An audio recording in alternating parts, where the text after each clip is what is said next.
இதுவரைக்கும் நடக்காத ஒரு பெரிய ரெக்கார்ட் பிரேக்கிங் எலெக்ஷனாக இந்த தமிழ்நாடு எலெக்ஷன் நடந்திருக்கு. ஸோ இதுக்கு முன்னாடி இருந்தது வந்து பார்த்திங்கன்னா எலெக்ஷனில் போல் ஆன பர்சன்டேஜ்னு பார்க்கும்போது 73% தான் ஆயிருக்கு. பட் இந்த டைம் 84.45 இதுவரைக்கும் இல்லாத அளவுக்கு இந்த டைம் அதிகமான போல் ஆயிருக்கு.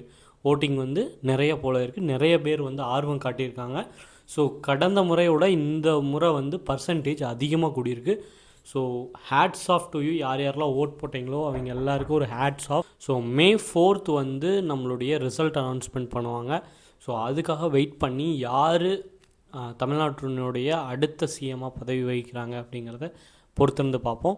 ஸோ இந்த டைம் எலெக்ஷன் வந்து ரொம்ப சூப்பராக முடிஞ்சிச்சு. ஸோ நெக்ஸ்ட் வீடியோவில் அடுத்த கண்டென்ட்டோட வரேன். Until then, this is Sivaram signing off.